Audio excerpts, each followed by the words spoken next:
RRB, l'invité du matin. Notre invitée ce matin, Marie-Mèche, la présidente de l'association SOS Violences Sexuelles. Bonjour docteur. Bonjour. Merci d'être avec nous ce matin. Un Grenelle des violences conjugales et intrafamiliales s'est tenu, on le sait, samedi à l'Université de la Nouvelle-Calédonie. Tous les acteurs institutionnels, politiques, coutumiers, associatifs étaient là. Est-ce que ça veut dire, Anne-Marie-Mèche, qu'il y a désormais une volonté de s'attaquer à ce fléau ? Je pense qu'il y a une volonté commune de toutes les institutions, quelles qu'elles soient, de prendre en compte ce problème et de le prendre bien. Quelle est l'utilité de ces Grenelles, par exemple ? On sait que de temps en temps, c'est les grands raouts, on réunit tout le monde et il n'en sort pas grand-chose. Ça vous semble le cas cette fois-ci ou vous sentez qu'il y a eu quelque chose ? Je pense qu'il y a quelque chose parce qu'au-delà de l'aspect grand-messe qui est pas toujours contributif, il y a un certain nombre d'orientations concrètes, à la fois en direction des associations, à la fois en direction de la volonté de structures d'accueil, de volonté pédagogique au niveau scolaire, une participation aussi des forces de police et de justice qui est absolument indéniable et qui a fait beaucoup pour la prise en compte de ces problèmes sur le territoire.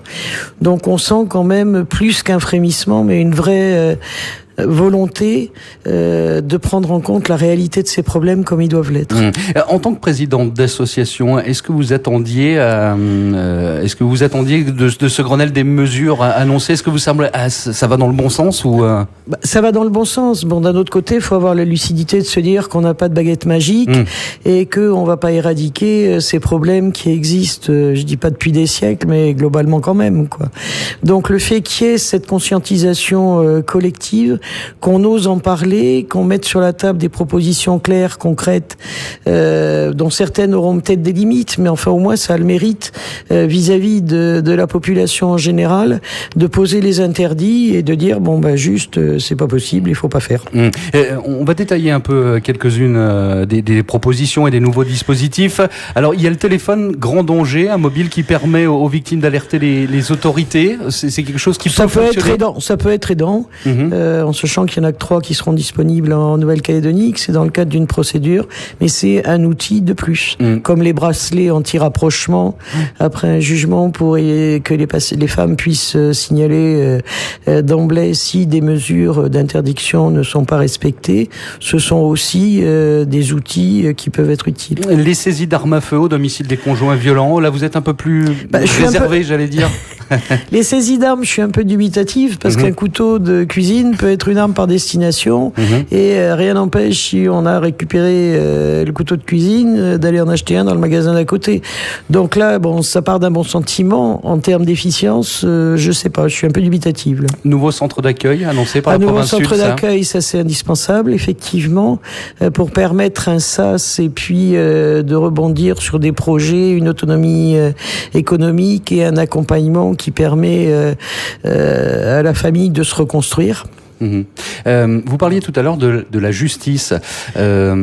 On sait que les femmes ont du mal à déposer plainte. C'est une réalité, ça ? C'est une réalité, mais même si ça paraît paradoxal, je crois qu'on peut voir le dépôt de plainte comme un acte d'amour, en ce sens que beaucoup de victimes restent quand même attachées à leur conjoint, et le fait qu'elles déposent plainte peut générer un accompagnement, une prise en charge, et je dirais une prise de conscience du conjoint violent, qui l'amène à concevoir qu'il y a d'autres modalités de relation à l'autre.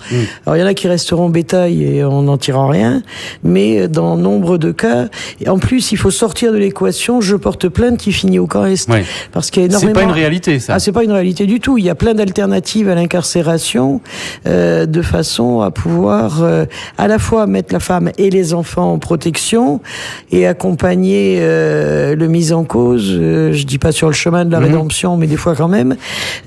Donc il faut sortir de cette équation-là. La main courante en termes de procédure, ça sert à rien. Donc il faut déposer plainte.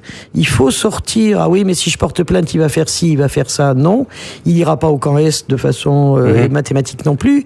Et puis c'est enfin ouvrir le champ des possibles pour une mise en protection de la femme et pour une éventuelle restauration du couple si ça correspond aux souhaits des uns et des autres et si le mise en cause a des modes de fonctionnement qui lui permet de faire sa critique et de trouver autre chose pour prouver son affection. Est-ce que vous pensez que les forces de gendarmerie, les forces de police sont suffisamment, et je mets le terme entre guillemets, armées pour recevoir les dépôts de plainte et que le chemin judiciaire se poursuive ?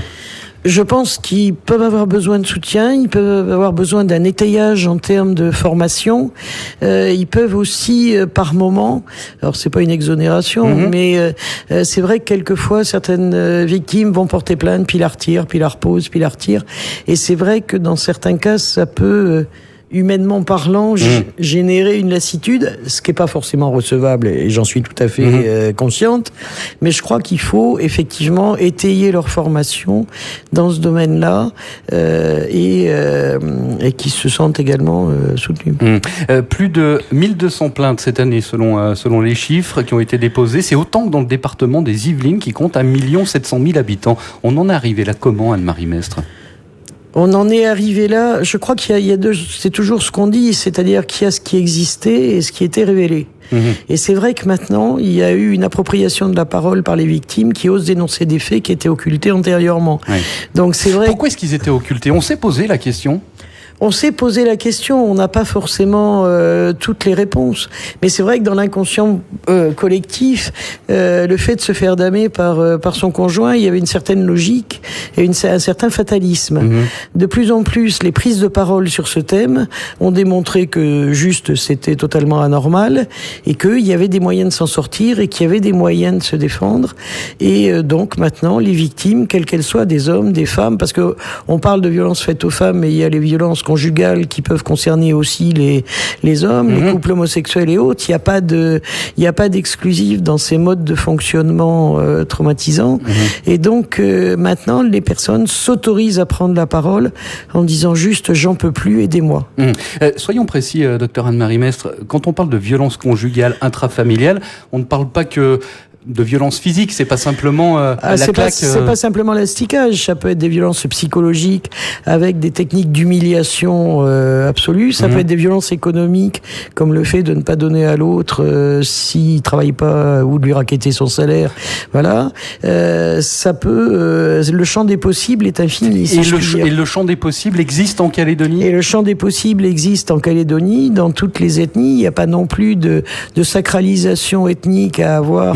En considérant qu'il y a des légitimités qui n'ont pas lieu d'être. C'est pas la culture mélanésienne qui est responsable des homicides conjugaux en métropole. Donc il faut sortir un petit peu par moment du regard nombriliste ethnique et ça touche toutes les populations et toutes les ethnies en Calédonie. Un petit mot sur le mouvement MeToo qui a été lancé en métropole. Ça a permis d'ouvrir les yeux de certaines personnes ? C'est une bonne chose ? Oui et non. Je suis toujours très dubitatif par rapport au bien fondé des réseaux sociaux et des excès qui en découlent. Je crois que l'important c'était d'en parler, de la même façon que dans les mesures qui sont proposées, on parle aussi de libéraliser le secret médical. C'est peut-être pas. Je crois que l'important c'est qu'il ne soit plus interdit de révéler. Voilà. Je crois que l'important c'est qu'un médecin qui voit une femme à plusieurs reprises, on peut pas considérer qu'elle a été attaquée à chaque fois par des portes qui étaient spécialement fourbes. Voilà. Et d'ailleurs, la Haute Autorité de Santé a publié des recommandations sur le thème pour attirer l'attention des professionnels. Donc, je crois que aussi dans ce domaine-là, on peut. Alors, les réseaux sociaux, oui, non. Il faut se méfier des sectarismes féministes entre guillemets. Ça touche tout le monde. Les réseaux sociaux, on s'aperçoit qu'il peut y avoir aussi des dénonciations calomnieuses sur les réseaux sociaux. Bon, on en a parlé, c'est bien. Il faut continuer à en parler avec bon sens et mesure, mais il est essentiel qu'il y ait une vraie cohésion de la société pour dénoncer ces faits, pour être aidant vis-à-vis de celles et ceux qui le subissent, et qu'on soit dans une dynamique à tous les niveaux qui permettent de diminuer, j'ose pas dire supprimer, ce mode de fonctionnement. Le fait que le Sénat coutumier se soit engagé aux côtés des autres acteurs, c'est un signe positif, c'est une bonne nouvelle ? C'est une bonne nouvelle, si vous voulez. C'est pour ça qu'on en revient à ce que je disais tout à l'heure. On n'a aucune raison de stigmatiser une ethnie en essayant de trouver des justifications qu'il n'y a pas par rapport à des pratiques qui sont universellement reconnues comme transgressives. Et effectivement, la participation du Sénat coutumier est un signe, à mon avis, fort par rapport à ceux qui se revendiqueraient de cette légitimité culturelle qui n'est pas défendable. Une dernière question, docteur Anne-Marie Mestre. Est-ce qu'il ne faudrait pas changer les mentalités et si oui, comment faire quand on parle de violence conjugale et intrafamiliale? Il y a possibilité de changer les mentalités? Petit à petit. Mais à petit, si vous voulez, on a plusieurs siècles derrière nous d'histoires qui font que nous, femmes, nous sommes toutes soumises à nos seigneurs et maîtres. Ce qui n'est pas une réalité, rappelons-le. Hein. Non, mais on change pas d'un coup de baguette magique des modes de fonctionnement. Et donc, effectivement, il y a au niveau scolaire apprendre aux gamins, aux garçons que c'est pas dévalorisant de passer le mop. Apprendre aux filles qu'il y a des choses à faire et des choses à pas faire. Mais en fait, ça s'inscrit à mon sens dans une dynamique beaucoup plus générale de réappropriation du respect de l'autre. Ça passera par là. Je pense aussi, oui. Une toute dernière question, Anne-Marie Mestre. C'est aujourd'hui le coup d'envoi des épreuves du baccalauréat. Vous vous souvenez de la philo au bac? Je me souviens quand je l'ai passé. Je me souviens de mon stress parental par rapport à mes 3 enfants. C'est rigolo, oui. Mais je dis pas que j'ai la nostalgie de cette période-là. Non, quand je même. Me souviens quand je l'ai passé. Oui, ça s'était bien passé? Oui, c'était sur le rire. Pour moi, ça s'est bien passé. Pour mes enfants, ils ont survécu et ils ont eu leur bac. Donc ça va. Merci beaucoup, Anne-Marie Mestre, d'avoir été ce matin avec nous, présidente de l'association SOS Violence Sexuelle. Vous restez